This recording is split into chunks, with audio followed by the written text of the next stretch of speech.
ମୁଁ ପ୍ରକୃତ ଦ୍ରାକ୍ଷଲତା, ପୁଣି ମୋହର ପିତା କୃଷକ। ମୋଠାରେ ଥିବା ଯେକୌଣସି ଶାଖା ଫଳ ନ ଫଳେ ତାହା ସେ କାଟି ପକାନ୍ତି, ଆଉ ଯେକୌଣସି ଶାଖା ଫଳ ଫଳେ ଅଧିକ ଫଳ ଫଳିବା ନିମନ୍ତେ ସେ ତାହା ପରିଷ୍କାର କରନ୍ତି।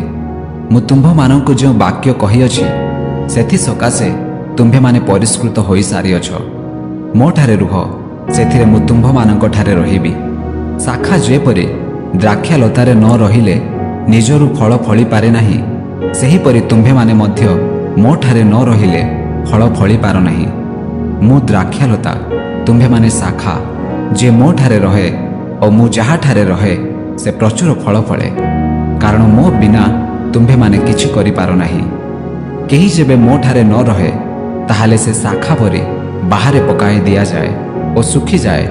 ପୁଣି ଲୋକେ ସେଗୁଡ଼ାକ ଏକାଠି କରି ନିଆଁରେ ପକାଇ ଦିଅନ୍ତି ଓ ସେଗୁଡ଼ାକ ପୋଡ଼ିଯାଏ।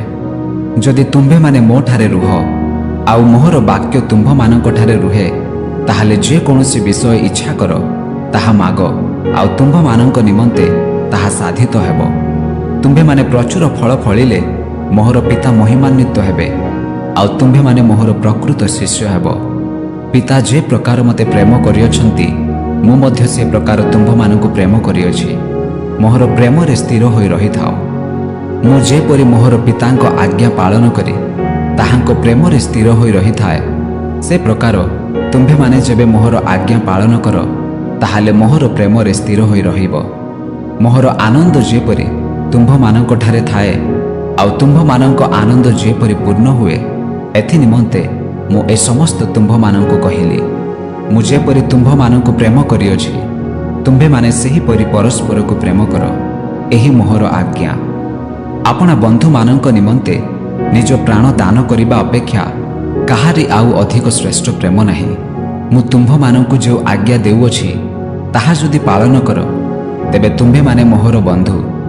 ମୁଁ ତୁମ୍ଭମାନଙ୍କୁ ଆଉ ଦାସ ବୋଲି କହୁନାହିଁ, କାରଣ କର୍ତ୍ତା କ'ଣ କରନ୍ତି ଦାସ ତାହା ଜାଣେ ନାହିଁ। କିନ୍ତୁ ମୁଁ ତୁମ୍ଭମାନଙ୍କୁ ବନ୍ଧୁ ବୋଲି କହିଅଛି, କାରଣ ମୁଁ ମୋହର ପିତାଙ୍କଠାରୁ ଯାହା ଯାହା ଶୁଣିଅଛି ସେହି ସବୁ ତୁମ୍ଭମାନଙ୍କୁ ଜଣାଇଅଛି। ତୁମ୍ଭେମାନେ ମୋତେ ମନୋନୀତ କରିନାହଁ, କିନ୍ତୁ ମୁଁ ତୁମ୍ଭମାନଙ୍କୁ ମନୋନୀତ କରିଅଛି।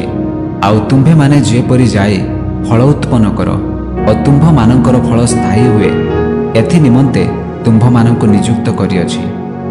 ସେଥିରେ ତୁମ୍ଭେମାନେ ମୋ ନାମରେ ପିତାଙ୍କୁ ଯାହା କିଛି ମାଗିବ ସେ ତାହା ତୁମ୍ଭମାନଙ୍କୁ ଦେବେ। ତୁମ୍ଭେମାନେ ଯେପରି ପରସ୍ପରକୁ ପ୍ରେମ କର, ଏଥି ନିମନ୍ତେ ମୁଁ ତୁମ୍ଭମାନଙ୍କୁ ଏହି ସମସ୍ତ ଆଜ୍ଞା ଦେଉଅଛି।